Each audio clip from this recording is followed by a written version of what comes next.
Good day. I've been using the 14-inch MacBook Pro with the M1 Pro chip, 10 cores, 16 gigabytes of RAM, since its release back in 2021. It's been my main computer. But is it still worth getting today? I'm not going to get too much into the whole technical aspects because I don't really know how to talk about that stuff without sounding like an idiot. More user-focused based on my experience and how this could potentially fit into your life.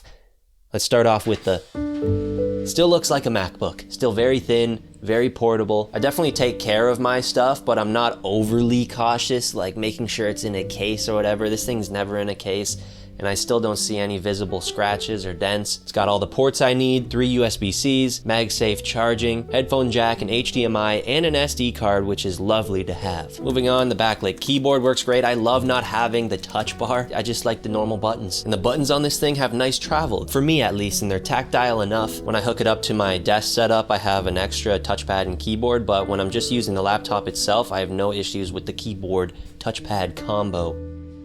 Before this computer, I only ever had their Intel MacBooks, which was the standard. But then they switched over to these M chips, which I don't know what they did to this thing, but it's unbelievable. I remember the first time I used this new computer to edit something, and I was immediately able to play it back after making the edit, and I was blown away. My Final Cut Pro experience used to be rainbow wheels, waiting for rendering, loud fans, proxy files, choppy timelines. Now all of that is gone. For some context, I've used this to edit hundreds of short form videos on my social media, all the videos for this channel, videos for clients, 1080p, 4K, and it just does what I need it to do.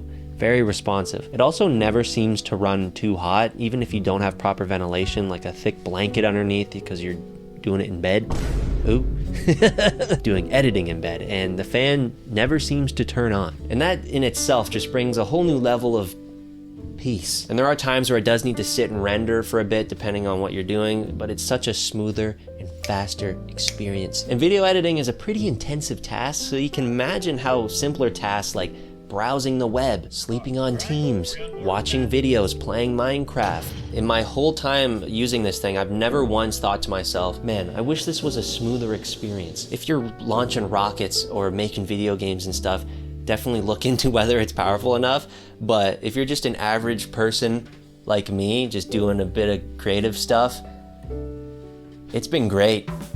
So I got Minecraft open here. I'm screen recording at the same time. Let's open this world, let's load it up. I also have Captain Sparkle's Minecraft Let's Play YouTube going, and then I have Final Cut Pro open. We'll let this run. It's still playing everything instantly, and then we'll go over to music, and we also have the Minecraft soundtrack playing. And we're still getting absolutely smooth gameplay here. Let's do a quick Final Cut Pro showcase. Keep in mind, I'm also screen recording and capturing audio at the same time. Got a 4K project, put in the 4K footage here. Honestly, the sky's blue. I could probably key myself out. You can play that back. You see it? Bring in the 120 FPS drone footage, slow that down by 20%. That can get played back. You can drag that underneath me so you kind of got 2 videos going at the same time. And then 2K60 drone footage of it actually in the sky. Cut at the end here, slow that down by 50%. You can see it's just snappy. It just plays. You can even do a little speed ramp here. Do that by 8%, play that back.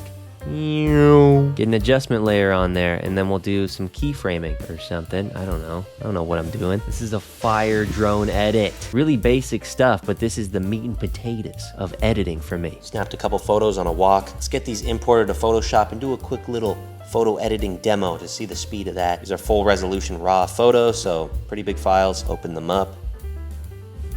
They're loaded. I'm gonna batch edit all of them together so they're all being affected at the same time. Get that lens correction going. You can see it all gets adjusted at the same time. We'll get our base edits by hitting the auto button. Watch how they all just get changed over immediately. You can even mess around with some of these presets. We'll go into a cinematic one. Ooh. That's nice. These are just quick random examples that sort of demonstrate what I go through on a daily basis with this thing, like photo editing, video editing, multitasking. But if you have any more specific performance tests that you want to see, maybe a bit more technical, let me know in the comments and I'll try my best to do some videos on them. About to get technical, you got your Liquid Retina XDR display, 14 inches. This is the resolution, very smooth and responsive. The colors are beautiful. Brightness has been good, unless I'm sitting out on a really bright, sunny summer day. I would like it to be brighter, but I'm rarely sitting outside. I'm rarely going outside. And sitting in the sun with a computer isn't really, for me, a vibe anyways. It's just hot, and the computer gets hot, and it's just not a fun experience, so it's not really a deal breaker for me. And the speakers were also a big upgrade from my older computer too. These get really loud for what they are. They're so tiny. Insane. I've gone days without needing to charge it.